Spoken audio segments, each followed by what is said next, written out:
ओम गुरुर्ब्रह्मा गुरुर्विष्णु गुरुर्देवो महेश्वरा गुरुर्साक्षात् परब्रह्म तस्मै श्री गुरुवे नमः। नमस्कार, स्वागत है आपका आचार्य वाणी में। मैं आचार्य डॉक्टर विक्रमादित्य आपके साथ हूँ और आज का विषय हमारा जो है वो कर्क राशि पर है। कर्क राशि वालों के लिए कैसा रहेगा अगस्त का मध्यकाल। देखिए कर्क राशि वालों, आपकी राशि के अनुसार से आपको समझना चाहिए कि आपकी राशि के अनुसार से इस अगस्त के मध्यकाल में कई ग्रहों का परिवर्तन होने के योग है। और जैसे आप समझें, सूर्य का महत्वपूर्ण परिवर्तन होने के योग बन रहे हैं। आपके लग्न में चल रहे थे सूर्य और अब आपके मनोकामना वाले भाव में जा रहे हैं। बड़ा इंपॉर्टेंट प्रभाव उत्पन्न करने वाले हैं सूर्य आपके लिए। ये महीना खास तौर पर बहुत ज़बरदस्त रहने वाला है सूर्य का जब परिवर्तन होगा आपके लिए। साथ साथ मंगल का परिवर्तन भी होने जा रहा है और ये मंगल का परिवर्तन तो और ज़्यादा महत्वपूर्ण है। शनि के साथ षडाष्टक योग बनाएगा मंगल और ये सारा का सारा बड़ा इंपॉर्टेंट आपके लिए रहेगा। आपके पराक्रम के भाव में मंगल का पदार्पण होगा।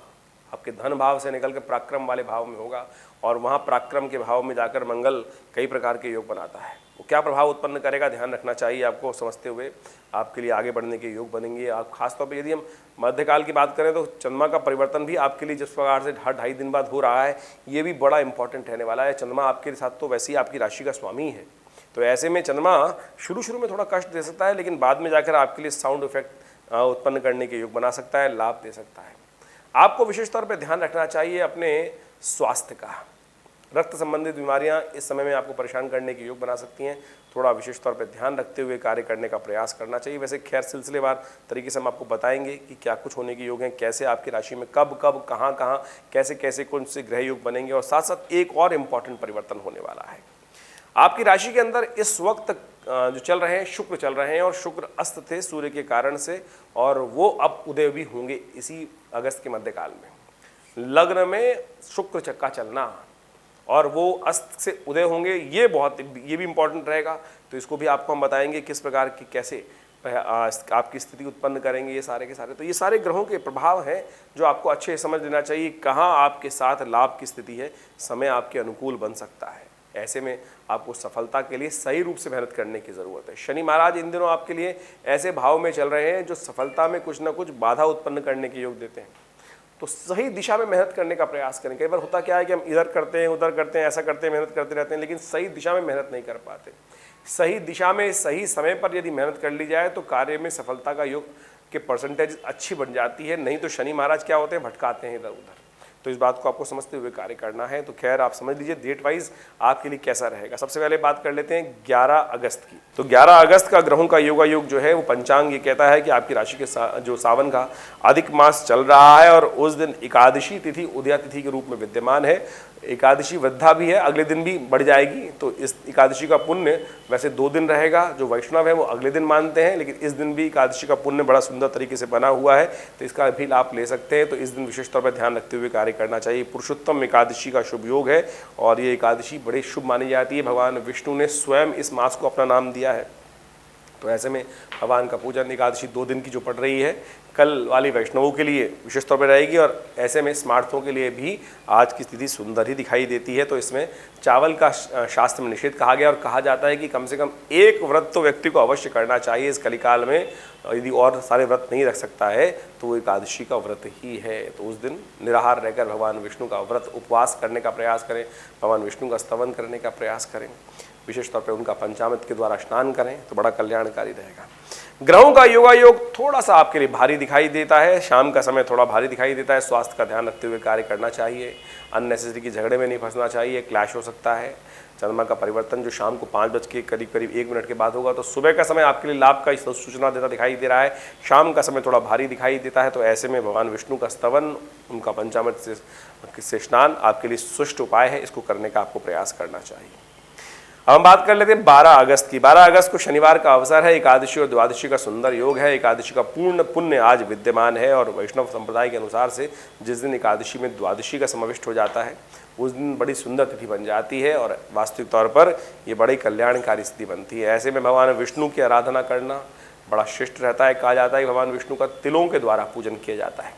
तिल के रूप में भगवान का तिलोदक से भगवान को स्नान कराएं, तिलोदक का प्रसाद लगाएं भगवान को, तो ये बड़ा श्रेष्ठ उपाय शास्त्र के अनुसार से बताया जाता है। इसको अवश्य करने का प्रयास करना चाहिए।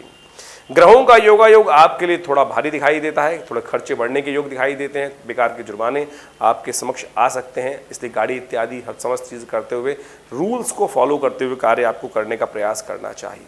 उपाय तिल का दान, तिल के द्वारा भगवान शंकर का अभिषेक, भगवान विष्णु का अभिषेक, ये सब करने का प्रयास कीजिए, बड़ा सुंदर रहेगा। सावन का महीना चल रहा है और कहा जाता है शनि के तमाम कष्टों को दूर करने के लिए भगवान शंकर पर तिलोदक के द्वारा, तिल के जल से भगवान का अभिषेक कर लेने से कष्ट दूर हो जाते हैं। ओम नमः शिवाय का जप करते हुए अवश्य करने का प्रयास कीजिए। खैर, विवेकानंद योगाश्रम में इन दिनों विशेष तौर पर हम बताते ही आपको, पूरे इस सावन के दिनों में, वैसे तो 30 दिन का होता है लेकिन इस बार 60 दिन का सावन का योग बन गया। अधिक मास को मिलाकर जो अधिक मास की पूर्णिमा की तिथि, जो विशेष तौर पे एकादशी की तिथि आज बनी हुई है, तो शाम को बहुत विशेष तौर पे रुद्राभिषेक का कार्यक्रम है, उसमें आप सम्मिलित हो सकते हैं। और कहा जाता है रुद्राष्टाध्यायी का पाठ करते हुए तिलों से जो भगवान का अभिषेक करता है उन पर शनि अपना कभी दुष्प्रभाव नहीं दिखाता। ये अवश्य आपको करने का प्रयास करना चाहिए। 13 तारीख की यदि हम बात करें तो 13 अगस्त को रविवार का अवसर है, द्वादशी और त्रयोदशी तिथि का शुभ योग बन रहा है। इस दिन प्रदोष का योग बन गया है। अधिक मास में प्रदोष, वो भी विशेष तौर पे बड़ा शुभ तिथि है। और कृष्ण पक्ष का प्रदोष तो वैसे ही विशेष रहता है भगवान का स्तवन करने के लिए, और अधिक मास है यानी अधिक पुण्यों को देने वाली तिथि है। रविवार के दिन कहा जाता है जब प्रदोष पड़ जाए तो रवि प्रदोष विशेष बन जाता है कीर्ति वृद्धि के लिए। जिनके पॉलिटिशियंस हैं, सेलिब्रिटीज़ हैं, उनको लगता है कि उनके कार्यों का पूर्ण क्रेडिट नहीं मिलता है। यदि आप ऑफिस में काम करते हैं और आपको लगता है आपको क्रेडिट नहीं मिलता है, आपके लिए पूर्ण लाभ आपके कोई और ले जाते हैं, तो कहा जाता है कुशोदक के द्वारा भगवान का अभिषेक कर लेने से, इच्छु रस से भगवान का अभिषेक कर लेने से बहुत सारी मनोकामना सिद्धि के योग बन जाते हैं। तो विवेकानंद योगाश्रम में जैसा हमने बताया आपको, रुद्राभिषेक का सुंदर कार्यक्रम है। रुद्राष्टाध्यायी के द्वारा आप अपने नाम से भी उस कार्यक्रम में भाग ले सकते हैं। यदि दूर रहते हैं तो कोई बात नहीं है, विद्वान ब्राह्मणों के द्वारा ये सुंदर कार्यक्रम किया जा रहा है। आप स्क्रीन पर जो नंबर्स हैं उन पर संपर्क साधकर आप अपने निमित्त इस कार्यक्रम में भाग लेते हुए अपने पुण्यों का उदय कर सकते हैं। खैर, ग्रहों का योगायोग आपके लिए थोड़ा सा भारी दिखाई देता है, आपको ध्यान रखते हुए कार्य करना चाहिए। जो परिवर्तन का ग्रह जा रहा है, लेकिन आज का समय थोड़ा सा इस बात का ध्यान रखें, बेकार के कामों में ना फंसें, बहुत ज़्यादा रिस्क लेने का काम ना करें, अन्यथा बेकार में कहीं ना कहीं फंसाव हो सकता है। कोई भी क्लैश वाले काम आप उससे करने से बचना चाहिए। ग्रहों का योगायोग ये दिखा रहा है। वहीं 14 अगस्त की यदि हम बात करें, उस दिन सोमवार का अवसर है, त्रयोदशी तिथि है और साथ साथ एक सुंदर योग बन रहा है, सावन के अधिक मास का आखिरी सोमवार। और चंद्रमा से संबंधित राशि वालों को ध्यान रखना चाहिए, भगवान शंकर ही आपकी राशि के अनुसार से आपके इष्ट निकलते हैं, तो उनका विशेष तौर पर ध्यान रखते हुए उनका अभिषेक करना चाहिए। सावन के अधिक मास का सोमवार मासिक और साथ में शिवरात्रि, मासिक शिवरात्रि का भी शुभ योग बन रहा है। बड़ी सुंदर तिथि है, मैं कहूँगा सावन के अधिक मास, वो अधिक मास पुण्य को देने वाला, और उसमें मासिक शिवरात्रि सोमवार का अवसर, कई शुभ योगों का एक साथ संयुक्त रूप से अवसर बन गया है। ऐसे में कोशिश करें इस शुभ वेला को व्यर्थ ना बर्बाद करें। आमतौर पे तो लोग, हमें दिखाई दे रहा है कि अगले दिन छुट्टी है, एक दिन पहले छुट्टी थी, लोग तफरी करने निकल गए हैं बाहर। अरे भगवान का स्तवन भी थोड़ा कर लीजिए बड़े सुंदर तरीके से, कहीं तो क्या होगा, नहीं तो बहुत सारे कार्यों से आप निवृत्त हो जाएंगे। कोशिश करें ध्यान रखते हुए कार्य आपको करने का प्रयास करना चाहिए। ऐसे में भगवान का स्तवन, शिव का स्तवन करना, उनका पूजन करना बहुत सुंदर रहेगा आपके लिए। इन सबको अवश्य करने का आपको प्रयास करना चाहिए। हमने भी विवेकानंद योगाश्रम में बड़े सुंदर तरीके से कार्यक्रम रखा हुआ है और आप भी उसका लाभ ले सकते हैं। और ये कार्यक्रम रहेगा भगवान शंकर का शाम को 6 बजे से लेकर रात्रि के 8 बजे तक बड़ा विशाल रुद्राभिषेक रहेगा। दूध से, दही से, इच्छु रस से, तिलोदक से, तेल से, भस्म से, विजया से यानी भंग से, इन सब के द्वारा भगवान का सुंदर तरीके से रुद्राष्टाध्यायी का पाठ चलते हुए आप इसको लाइव देख सकते हैं आचार्य वाणी के फेस पेज पे जाकर, और जुड़ सकते हैं शाम को हमारे साथ। और बड़ा सुंदर योग बनाने वाला है। ग्रहों का योगायोग आपके लिए अनुकूल बना हुआ है। नई उम्मीदों के साथ ये दिन शुरू होता दिखाई दे रहा है। भगवान का स्तवन करते हुए आपको यदि काम करेंगे तो बहुत सुंदर योग बनने के आपके लिए योग दिखाई देते हैं। एक बात का ध्यान रखिएगा, भद्रा विद्यमान होने जा रही है दोपहर को सुबह 10:26 के बाद, उसके बाद रात्रि तक रहेगी। तो इस भद्रा काल में कुछ नया कार्य करना आपके लिए थोड़ा अच्छा नहीं दिखाई दे, तो ध्यान रखते हुए कार्य करने का प्रयास कीजिए। इससे पहले पहले नए कार्यों को शुरुआत कर सकते हैं। कोई नया वेंचर, ऑफिस में कुछ नया कार्य मिल जाए, कोई नया प्रोजेक्ट डिस्कस करने को मिल जाए, कुछ हैंडओवर करना है आपको, तो इस भद्रा काल को छोड़कर पहले पहले करने का प्रयास कीजिए, वो आपके लिए शुभ रहेगा। 15 तारीख की यदि हम बात करें, 15 अगस्त स्वतंत्रता दिवस, सबको बहुत बहुत शुभकामना। मंगलवार और चतुर्दशी तिथि, ये विशेष तौर पे आपके लिए समझते हुए कार्य करने की ज़रूरत है। ऐसे में एक बात का ध्यान रखिएगा, 3 दिन के लिए गणमूल नक्षत्र विद्यमान होने जा रहा है, जो रहेगा विशेष तौर पर 15 तारीख के मध्याह्न काल से 15 तारीख के करीब करीब 1:49 2 बजे के आसपास दोपहर को ये समय शुरू होगा और 16-17 तक विद्यमान रहेगा। तो ऐसे में ध्यान रखिएगा, जो बच्चे आपके घर में जन्म ले रहे हैं, जातक नए जन्म ले रहे हैं, उनकी मूल शांति अवश्य कराइएगा। नहीं तो ये ग्रह बहुत भारी पड़ जाते हैं। आपकी राशि के अनुसार से चंद्रमा का संबंध है, तो इस बात का ध्यान रखते हुए आपको कार्य कर लेना चाहिए। गणमूल शांति करानी परम आवश्यक रहती है। ग्रहों का योगायोग आपके लिए अनुकूल बना हुआ है, बड़े सुंदर तरीके से आपके लिए स्थिति अच्छी बनी हुई है। आगे बढ़ने के अवसर आपको प्राप्त होंगे, नए विचार, नए संपर्क, नए साधने के लिए योग बन सकते हैं। चंद्रमा शुक्र का योग जो बनने जा रहा है वो आपके लिए बड़ा कल्याणकारी रहेगा, लेकिन थोड़ा सा अपने आप को शांत रखने का प्रयास कीजिएगा। अननेसेसरी के गुस्से आपको ज़्यादा आ सकते हैं, छोटी छोटी बात में मूड ऑफ होने की स्थिति बन सकती है। थोड़ा ध्यान रखते हुए कार्य करना चाहिए आपको। अच्छा ये है कि मन को शांत करने के लिए हनुमान जी का ध्यान करें। देखिए, मंगलवार का अवसर है, अधिक मास का अवसर चल रहा है। हमने विवेकानंद योगाश्रम में इस अधिक मास, सावन का अधिक मास में रुद्राभिषेक तो नित्य चलता ही है। मंगलवार का शुभ योग देखते हुए अधिक मास का जो अंतिम मंगलवार है, ऐसे में हमने बड़ा विशाल रूप से सुंदरकांड का पाठ रखा है, हनुमान जी के पूजन का पाठ रखा है, भक्ति विधान का पाठ रखा है। आप भी उसमें सम्मिलित हो सकते हैं, अपने नाम से भी इस कार्यक्रम में भाग ले सकते हैं। शाम को 6 बजे से ये कार्यक्रम रहेगा। रुद्राभिषेक पहले, 7 बजे से सुंदरकांड, फिर भगवान का पूजन, आरती, भंडारा, सुंदर कार्यक्रम है। आप भी इस कार्यक्रम में तन मन धन से सहयोग करें, सम्मिलित हों, कल्याणकारी योग बनेंगे आपके लिए। 16 तारीख के लिए हम बात करें तो 16 तारीख की अमावस्या की तिथि है, अधिक मास की अमावस्या, सावन के अंतर्गत अधिक मास का जो आ रहा है, और उस दिन अधिक मास का अंतिम दिवस है। अमावस्या उस दिन पड़ रही है और ग्रहों का योगायोग आपके लिए ओवरऑल अनुकूल दिखाई देता है। आगे विशेष तौर पे आपको ध्यान रखते हुए कार्य करना चाहिए। मन आपका बहुत सारा आगे बढ़ने के योग बना सकता है, लेकिन शुक्र के साथ चंद्रमा का जो योग जो लग्न में हुआ है, ये विशेष तौर पे थोड़ा सा नेगेटिव तरफ ले जा सकता है व्यक्ति को। थोड़ा सा अनेक प्रकार से मन घर में नहीं लग रहा है, बाहर घूमने को रह सकता है, थोड़ा आलस प्रवृत्ति उत्पन्न कर सकता है, थोड़ा सा ऐसा हो सकता है कि मन थोड़ा सा नेगेटिव तरफ चला जाए।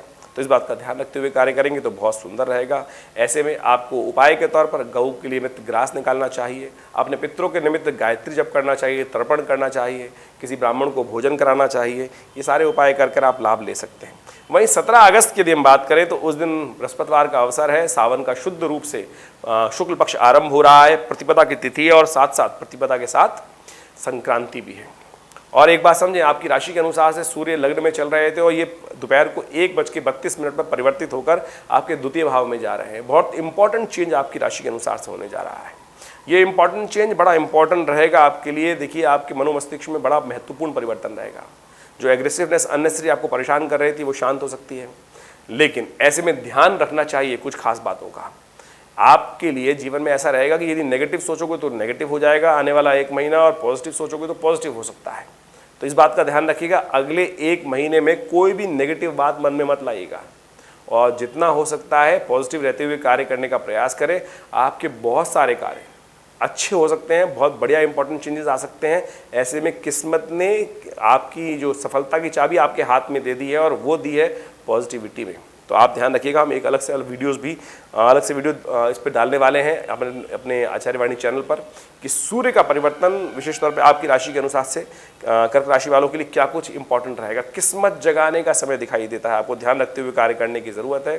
संक्रांति का दिन है, आपके लिए सबसे अच्छा ही है उड़द की दाल का दान करना, खिचड़ी का दान करना, चावल का दान करना, ये सारी चीज़ें दान कर और आप लाभ ले सकते हैं। और सिंह की संक्रांति होती है, विशेष तौर पे कहा जाता है कीर्ति को बढ़ाने वाली होती है, तो ऐसे में इन सब चीज़ों को दान करके आप लाभ ले सकते हैं। वहीं 18 अप्रैल की यदि हम बात करें तो उस दिन शुक्रवार का अवसर है, द्वितीया तिथि है, और समझें तो 3 इंपॉर्टेंट ग्रहों का परिवर्तन होने के योग दिखाई देते हैं। कन्या राशि में मंगल का पदार्पण हो जाएगा करीब 3:54 पर, शुक्र उदय हो जाएंगे और करीब आप समझें रात को 7:19 पर कर्क राशि में चल रहे जो शुक्र हैं वो उदय होंगे। चंद्रमा का दर्शन भी आज चंद्र उदय होंगे तो वो दर्शन भी देंगे, लेकिन एक बात ध्यान रखनी चाहिए कि चंद्रमा का जो उदय होने जा रहा है ये विशेष तौर पर आपके लिए थोड़ा सा भयावह स्थिति उत्पन्न कर सकता है। चंद्रमा जब उदय होंगे तो देखिएगा लाल रंग के वर्ण में होंगे और दोनों श्रृंगियाँ चंद्रमा इस प्रकार से जो चंद्र के रूप में बनेंगे वो दोनों श्रृंगियाँ बराबर रहेंगी। ये दिखाती है कि बाजार में जो शेयर मार्केट का काम कर रहे हैं उनके लिए कहीं उठा कहीं पटक के योग दिखाई देते हैं, लेकिन मन में भय का वातावरण उत्पन्न हो सकता है। कर्क राशियों को वालों को विशेष तौर पर ध्यान रखना चाहिए। उपाय के तौर पे सबसे बढ़िया ये है कि आप उस समय पे अपने चंद्र दर्शन करने के उपरांत गऊ का पूजन कर लें, गाय को थोड़ा हरा चारा डाल दें, माता पिता का, बड़े जन का, गुरुजन का आशीर्वाद लेने का प्रयास कीजिए। मंगल का जो ये परिवर्तन होने जा रहा है ये बहुत इंपॉर्टेंट है आपके लिए। ऐसे में मंगल का विशेष तौर पे जो पदार्पण होने जा रहा है आपकी राशि के अनुसार से तृतीय भाव में जो होने जा रहा है, ये आपके लिए थोड़ा ध्यान रखने वाला रहेगा। ऐसे में आपके लिए विशेष तौर पर, क्योंकि शनि महाराज के साथ षडाष्टक योग जो बनने जा रहा है मंगल का, ये अननेसेसरी की क्लैश उत्पन्न कर सकता है, अननेसेसरी के मनो मस्तिष्क में व्यवधान उत्पन्न कर सकता है। हम अलग से एक वीडियो बनाएंगे इसके ऊपर, उसको आप अच्छे समझ कर कार्य करना चाहिए आपको।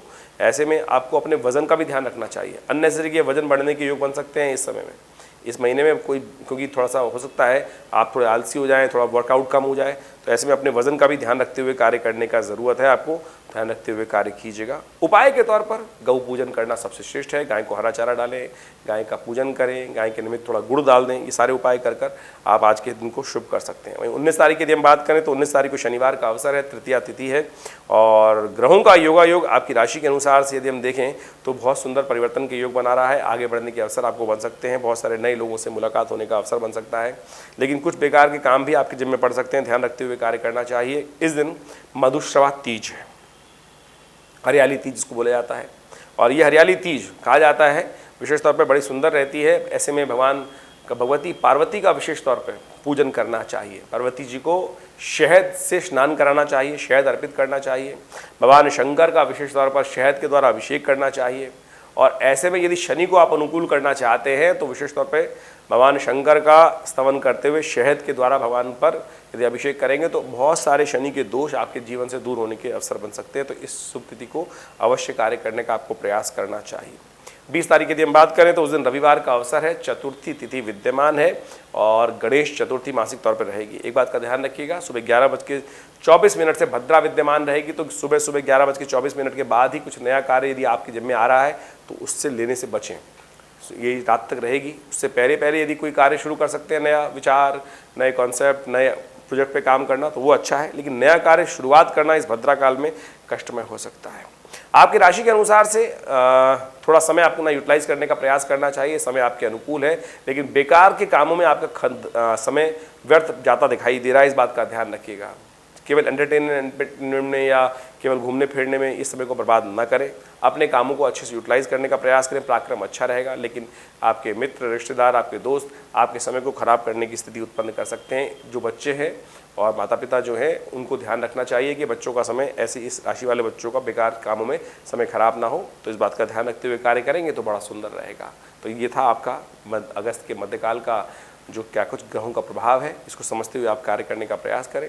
यदि कोई बात समझ में नहीं आई है, यदि कुछ विचार विमर्श अपनी जन्मपत्री के अनुसार से करना चाहते हैं, क्योंकि क्या देखिए हमने राशि के अनुसार से तो बताया आपको, आपकी लग्न के हिसाब से बताने का प्रयास किया, लेकिन बहुत सारी बातें ऐसी होती हैं, तो ये तो जनरल प्रेडिक्शन हुआ, लेकिन इसके अलावा भी आपकी स्पेसिफिक राशि के अनुसार से क्या कुछ प्रभाव उत्पन्न होने के योग हैं, उसके लिए आप हमारे साथ जुड़ सकते हैं। दिल्ली में विवेकानंद योगाश्रम है, फ़ोन नंबर्स आपके सामने स्क्रीन पर हैं, और बहुत सारे उत्सव समय समय पर विवेकानंद योगाश्रम में चलते रहते हैं, उन सब में आप जुड़कर आप लाभ ले सकते हैं। धन्यवाद।